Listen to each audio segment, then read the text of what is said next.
tonight I'm joined by Joseph Nyanyuki. He's a student from the University of Nairobi, taking bachelor's degree in quantity survey. Welcome, Joseph, to the show. I'm much welcomed. Joseph, let's begin on a light note. What do you understand by the term academic integrity? Academic integrity, briefly, means a student pursuing anything having to do his or her own work, depending on his level of understanding or capability towards the activity assigned by his or her instructor or lecturer. Now, let's get into the discussion. And in the discussion today, we'll be talking about academic dishonest. Now, have you ever come across academic dishonest in the campus?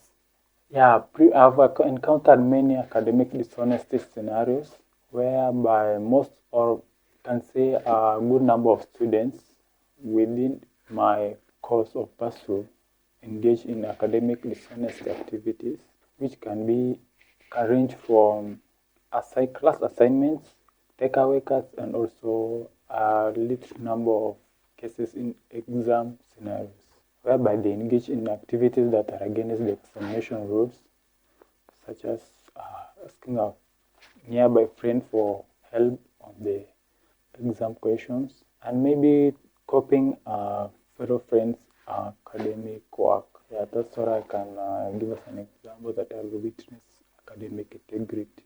Joseph, to you personally, have you ever come across that temptation and you felt like you want to engage in this academic dishonest yourself? Yeah, sure.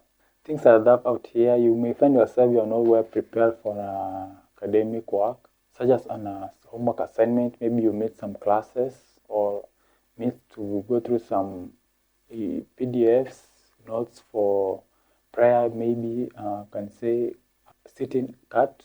Mostly they find me off guard, like they announced a cut in the coming lecture, and for like I wasn't in attendance for the particular lesson whereby the announcement was passed, and I never consulted my friends what was going on during that lecture. And so you come and find that it's a cut lesson, and you have to at least boost your performance on that with some practices. Yeah. So, Joseph, what do you think are factors that lead students in this university to engage in this malpractice? As previous said, lack of enough earlier preparations. Yeah, you find that you have not yourself in a situation that you have not prepared enough for a test. Yeah, and sometimes you may find that you will wish to score higher grades, because if you go with your own level of capability, you score grades like B or C, but you wish to score higher grades like A's, which need a lot of preparations, and you are not ready for that, and you wish to score high. So it pushes you in to do some malpractices. And on other cases, you find that the public judgment, either from friends or whoever can get to access your marks, can like get to charge you like you didn't perform better or you perform below average, and you not wish to have that kind of judgment passed on to you. So you'll push yourself into copying or doing anything that's against the regulations so that you can get to attain such high grades or scores. Okay, so you find that also external factors leads one to engage in academic dishonest. Joseph, Yeah. You are in that exam room and your classmates ask you to help them with your assignment. Or such scenarios where my friends or course-mates ask for help during either exams or cuts, you take it as a normal situation and also wish to help him. For you, imagine if it were you wish to be helped. So you just soften your heart and let him or her have what she like to get from you. Though it's against exam cut rules and regulations, which are highly punished if caught doing so. But at the end of the day, you just have to help him or her and just take it as a norm. What if the lecturer finds you when you have given out a copy of your your exam to someone copying? Yeah, for the first time you are caught, you was obvious. You get into confusion scenario whereby you feel like your mind has almost hibernated, it's not functioning anymore. Yes. And so you already are in trouble and you have to cope up with the situation whereby you just take heart and plead with the lecturer or the invigilator to at least have some kindness and let you go with the mistake. And so you also feel guilty for doing against, but it was like you had to do it. And so when you are caught, you just plead with the punisher to at least have some mercy on you. Because also once or he or she was a student, some such like human situations. So moving forward, Joseph, what do you think that the university can do to create awareness in order for these students to know that academic dishonest is a malpractice and it discourages output to the market? For the university to create sensitizations on students' exam rules and regulations, it has to do campaigns and incorporate a good number of programs whereby students are get to be exposed to such rules and regulations that are set by the councils, such as having symposiums whereby they have to remind students on how they are expected to behave.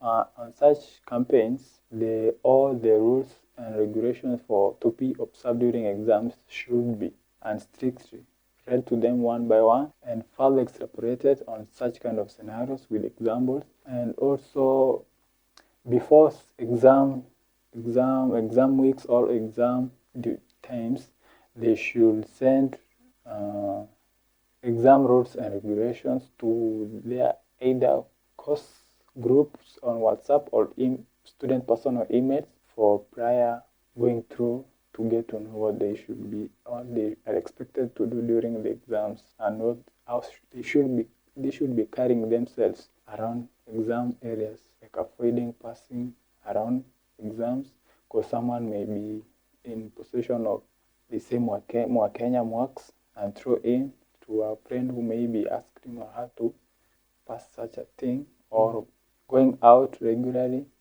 but for most of them you can't understand what's wrong with them.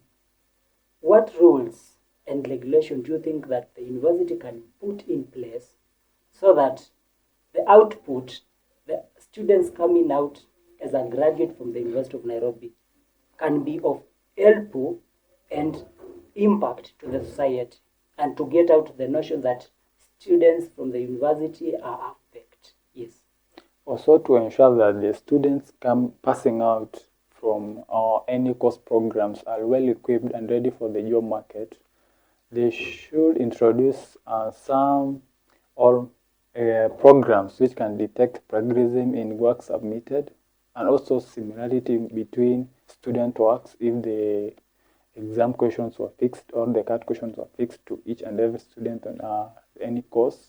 And yeah, and for online submissions, they should introduce some programs like Turnitin, which detects similarity to which website or document the work was extracted from, if it's an hypothesis or term papers for such.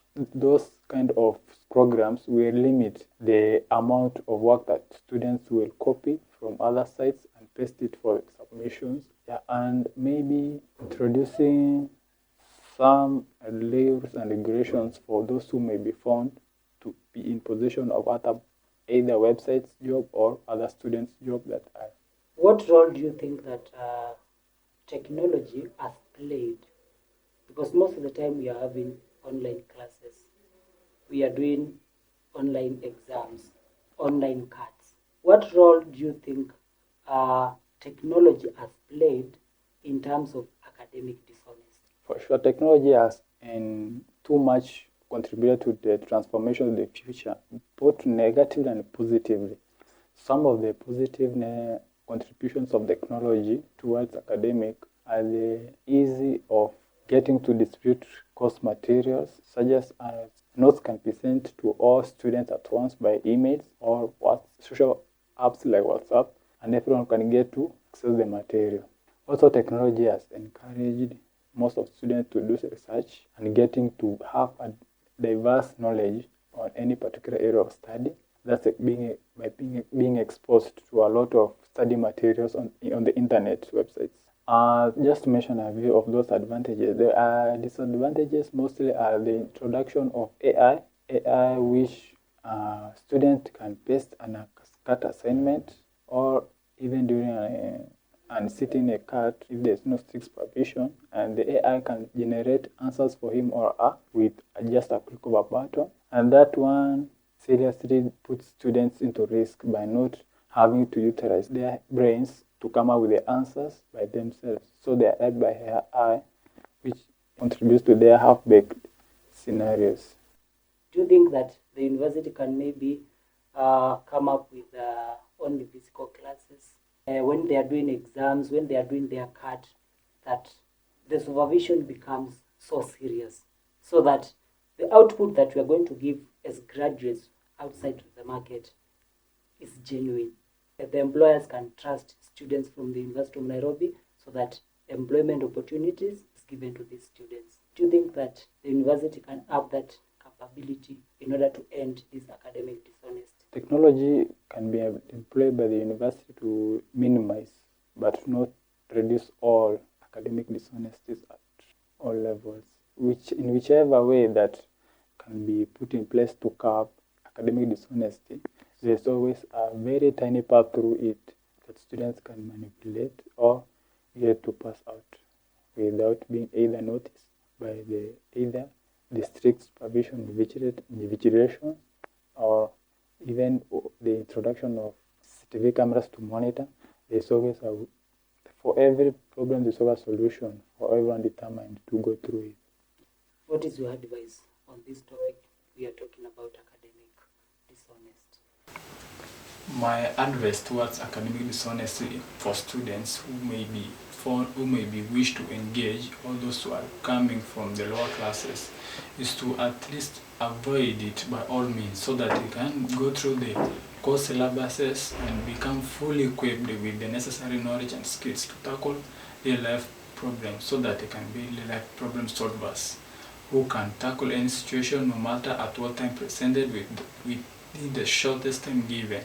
As for the society, we would wish to have such kind of manpower who are really reliable to any problem that may arise. And academic dishonesty sometimes helps by boosting your achievements, but after all, it should be avoided and not practiced.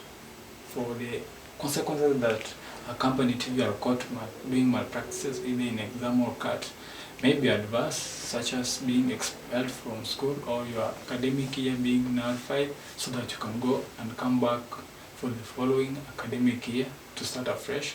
And that's a wastage of resources and also time for those who wish to do their best in academics. Yeah. So guys, remember, charity begins at home. This is our own university and we should build trust to the public. Thank you so much, Joseph Nyanyuki, for showing up for this program. Asante sana. Yeah, thanks for giving me this I will look for you next time to do another show. Thank you so much. My name is Felix Munyoki.